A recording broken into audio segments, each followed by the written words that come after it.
नमस्कार मंडळी, चला तर गावाकडे आलेली आहे. तर गावाकडच्या पद्धतीने शेतातून शेवग्याच्या शेंगा आणून मस्त आपण हे शेवग्याची शेंगाची भाजी बनवणार आहोत. करायला ही भाजी अगदी सोपी आहे. तर शेवग्याचं शेंगाचं झाड खूप मस्त आहे आणि इतक्या शेंगा लागलेल्या आहे, भरपूर शेंगा या झाडाला लागलेल्या आहेत. चला तर मग आता शेंगा तोडायला जाऊयात. इथे घरासमोर अगदीच एक शेवग्याचं झाड आहे, भरपूर शेंगा आहे आणि अगदी मस्त चवीच्या या शेंगा आहेत. बघू शकता इतक्या खालीपर्यंत लोंबलेल्या आहेत त्या शेंगा आणि बघू शकता अशा पद्धतीच्या. चला तर आपण मस्त एकदम फ्रेश अशा शेवग्याच्या शेंगा तोडून घेऊयात भाजीसाठी. त्यानंतर मी सूप पण बनवणार आहे, पण तुमच्यासोबत फक्त भाजीची रेसिपी शेअर करत आहे.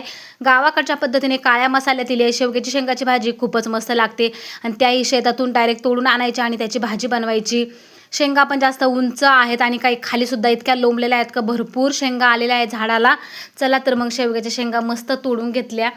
अगदी छान असं झाड आहे, खूप शेंगा येतात या झाडाला.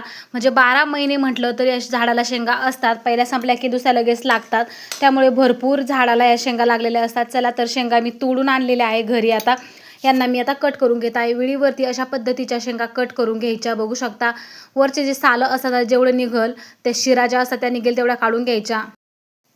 अशा पद्धतीच्या शेंगा तुकडे करून घ्यायचे आहेत.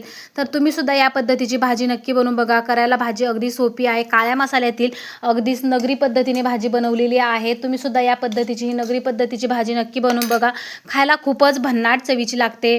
शेंगा सगळ्या कट करून घेतल्या, एका कढईमध्ये टाकून घेतलेल्या आहेत. आता त्यामध्ये शेंगा आपण शिजवून घेणार आहोत.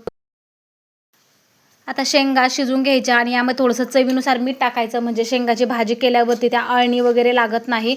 आता शेंगा शिजून घेऊयात आणि त्यानंतर आपण वाटणसुद्धा तयार करणार आहोत. तर इथे चुलीमध्ये कांदा भाजून घेतलेला आहे. असे तारीमध्ये कांदे खोचून घेतले आणि जाळावरती भाजून घेतले. त्यानंतर आपण एक वाटणसुद्धा तयार करणार आहोत. तर इथे खोबरं घेतलेलं आहे. खोबरं पण घरचंच आहे, नारळाच्या झाडाचं नारळ तोडून त्याचं खोबरं तयार केलं. हरभऱ्याची डाळ आणि मिरच्या एवढं घेतलं. याला भाजून घ्यायचं कढईमध्ये.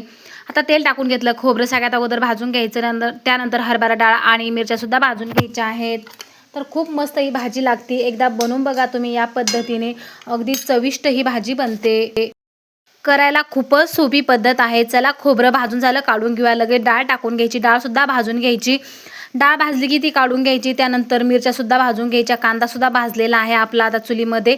त्यानंतर ही डाळसुद्धा छान खरपूस भाजायची. मिरच्या पण भाजायच्या आहेत. डाळ काढून घ्यायच्या आणि मिरच्या लगेच टाकून घ्यायच्या.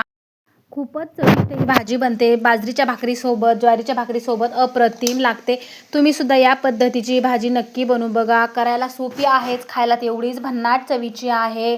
मिरच्या पण भाजून घेऊयात.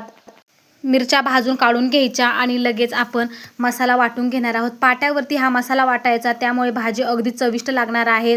इथे मी मसाला भाजून घेतला, त्यामध्ये लसूण सोलून टाकलेला आहे. चवीनुसार मीठ घालायचं आणि पाट्यावरती वाटण तयार करायचं आहे. अगदी भन्नाट चवीचं गावाकडच्या पद्धतीने शेवग्याच्या शेंगाचं कालवण आपलं इथे तयार होतं. खूपच छान ही भाजी लागते, किंवा कालवणच म्हणू शकतो आपण. रस्सा आहे यामध्ये. चला तर पाट्यावरती सगळ्यात अगोदर खोबरं वाटून घ्यायचं आहे. त्यानंतर सगळाच मसाला आपण यावरती वाटून घेणार आहोत.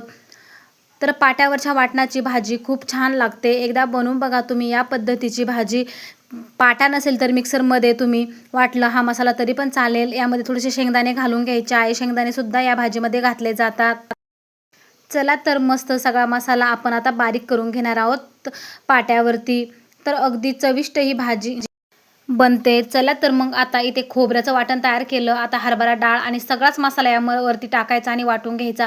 थोडं थोडं पाणी घालायचं आणि पाट्यावरती मस्त वाटण तयार करायचं. अशा पद्धतीने वाटण तयार करून घेतलेलं आहे. आता कढईमध्ये 2 ते 3 चमचे तेल टाकून घ्यायचं.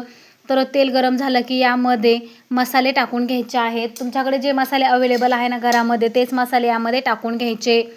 तर कोथिंबीर असेल तर कोथिंबीर टाकू शकता. सगळे मसाले थोड्या थोड्या प्रमाणामध्ये ते टाकून घेतलेले आहेत. त्यानंतर जे वाटण तयार केलं होतं ते सगळं यामध्ये टाकायचं, म्हणजे तेलामध्ये मसाल्यासोबत छान असं परतून निघेल. थोडंसं परतून झालं की यामध्ये लगेच शेंगा टाकून घ्यायच्या आणि जेवढी भाजी रस्सा बनवायचा त्यानुसार ही भाजी बनवून घ्यायची. अगदीच मस्त ही भाजी लागते. चला तर मग इथे छान वाटण परतून झालं. बघू शकता साईडने तेल सुटलेलं आहे. आणि आता शेंगासुद्धा शिजून घेतलेल्या आहेत ना अगोदर, त्या पण टाकून घ्यायच्या आहेत. जास्त शिजवायच्या नाही, थोड्याशा कच्च्या ठेव. 70% शेंगा शिजवून घ्यायच्या आहेत. शेंगा टाकून घेतल्या, छान थोड्याशा परतून घ्यायच्या आणि जेवढी भाजी बनवायची, रस्सा बनवायचा त्यानुसार यामध्ये पाणी टाकायचं. अगदी पातळ या भाजी करायची नाही, थोडासा घट्टसर रस्सा ठेवायचा. त्यामुळे भाकरीसोबत, चपातीसोबत सुद्धा छान लागतो, भातासोबत अप्रतिम लागतो. चला तर मग आता पाणी टाकून घेऊयात. मसाल्याच्या ताटात अगोदर पाणी टाकून घेतलं, ते यामध्ये टाकून घ्यायचं म्हणजे ताटाला मसाला वगैरे लागला असतो तो सुद्धा व्यवस्थित यामध्ये जाईल. आता छान मिक्स करायचं आणि भाजी अगदी गॅस कमी करायचा आणि भाजी मस्त शिजवून घ्यायची.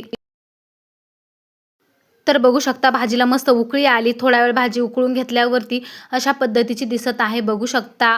अगदीच मस्त ही भाजी किंवा कालवण तयार झालं. चला तर मस्त प्लेटमध्ये काढून घेऊयात.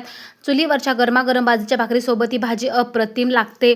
तर कसा वाटला व्हिडिओ कमेंट्समध्ये सांगा. व्हिडिओ आवडल्यास लाईक शेअर करा. चॅनलवरती नवीन असाल असेच नवनवीन रेसिपीज व्हिडिओ बघण्यासाठी चॅनलला नक्की सबस्क्राईब करा. चला तर मस्त इथे भाजी झाली. आता जेवायला घेऊयात आणि बघू शकता रस्सा किती मस्त झालेला आहे. यासोबत मस्त गरमागरम बाजरीची भाकरी खूपच छान लागते. चला तर यामध्ये बाजरीची भाकरी चुरून खायची खूप छान लागते.